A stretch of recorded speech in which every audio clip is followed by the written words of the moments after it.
Emiliano Zapata nació el 8 de agosto de 1879, el penúltimo de los 10 hijos de Gabriel Zapata. A los 16 años quedó huérfano, pero no indefenso. Zapata tuvo siempre orgullo de ganarse la vida de modo independiente. No era jornalero ni pobre. Tenía sus tierras de labor, su establo y un atajo de mulas de carga. Zapata conoció desde niño los problemas de su natal Anenecuilco, un pueblo de origen prehispánico que se había quedado sin tierras debido al avance de las haciendas de Coahuixtla, El Hospital y Mapastlán. Sus habitantes se habían visto obligados a trabajar para las haciendas o alquilar sus tierras. A mediados de 1910, cuando la hacienda del Hospital se negó a rentar sus tierras, la situación de los campesinos del pueblo llegó al límite. Emiliano Zapata, quien ya era autoridad de Anenecuilco, decidió ocuparlas por la fuerza. La primera acción militar de Zapata se dirigió contra la hacienda de Chinameca y su odiado administrador. La toma de la finca se convirtió en una carnicería. El ejército de Zapata creció con miles de campesinos que preferían irse al monte que seguir viviendo las vejaciones que sufrían por los hacendados, los soldados y los rurales. La dictadura se tambaleaba. Estuve tranquilo hasta que se levantó el sur, comentó después Porfirio Díaz. 6 días después de la toma de Cuautla por Emiliano Zapata, Díaz renunció a la presidencia. El líder de la revolución, Francisco I. Madero, al firmar la paz, había pactado una transición dentro de las instituciones, algo difícil de entender para una revolución triunfante. Zapata, por supuesto, no comprendía que Madero no tomara inmediatamente el poder y permitiera que gobernara un presidente interino notoriamente adverso a la revolución. Tampoco comprendía que sus hombres debieran desmovilizarse y entregar sus armas al ejército al que habían vencido. Menos aún, que la devolución de las tierras por las que habían peleado debiera aplazarse. Madero y Zapata se reunieron varias veces a lo largo de la segunda mitad de 1911.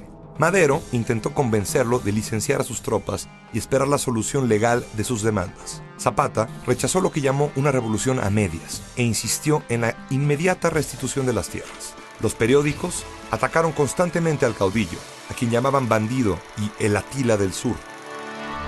Cuando Madero llegó en noviembre de 1911 a la presidencia, después de unas elecciones democráticas y limpias, sus relaciones con Zapata estaban irremediablemente deterioradas.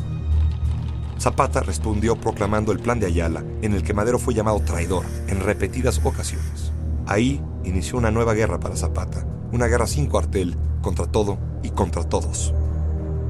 Bajo el régimen golpista de Victoriano Huerta, que había derrocado a Madero, se vivió una situación de violencia sin precedente en Morelos. Cuando Huerta renunció y los revolucionarios del norte tomaron la Ciudad de México, tuvieron el cuidado de impedir que los zapatistas intentaran tomar la capital. El desencuentro de Zapata con el líder de los constitucionalistas, Venustiano Carranza, fue casi inmediato. Los generales revolucionarios celebraron en Aguascalientes una convención que intentaba resolver los problemas que ya eran evidentes entre ellos. A la reunión no fue Zapata, sino que envió a los intelectuales unidos a su movimiento. Con el apoyo de Francisco Villa, la convención aceptó el Plan de Ayala y rompió con el carrancismo. Una nueva guerra, una guerra civil entre los propios revolucionarios, se asomó en el horizonte. Venustiano Carranza se vio obligado a retirarse al puerto de Veracruz. Mientras tanto, Villa y Zapata avanzaron para reunirse en la Ciudad de México el 4 de diciembre de 1914.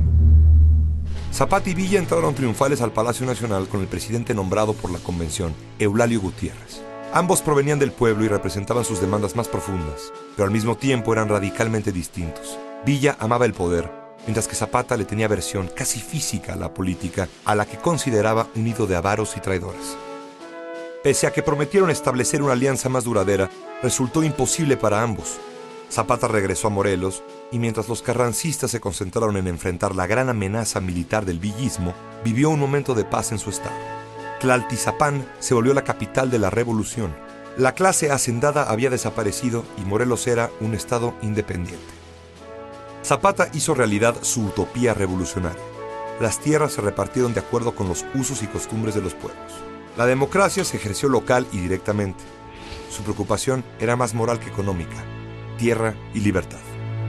A mediados de 1915, la estrepitosa derrota de Francisco Villa dio inicio a la debacle del zapatismo. Los constitucionalistas ahora sí podían concentrarse en Morelos.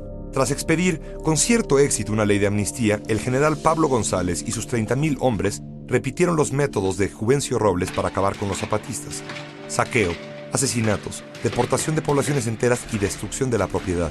en junio de 1916, tomó el cuartel general de Tlaltizapán y dio muerte a 283 personas. Zapata respondió con bombazos en las vías ferroviarias cercanas a la capital, en Xochimilco y Xoco. A principios de 1917, consiguió recuperar el estado, pero en agosto Pablo González reinició su campaña contra los campesinos armados. Los zapatistas, acosados, no se rindieron.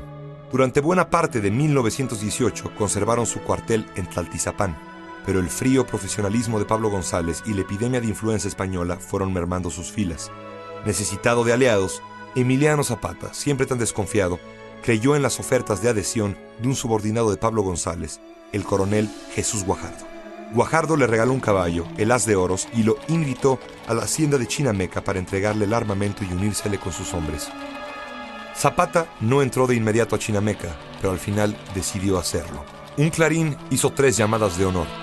La última fue la señal para que los hombres del traidor Guajardo, dispuestos como guardia para recibir a Zapata, descargaran sobre él sus fusiles. Era el 10 de abril de 1919.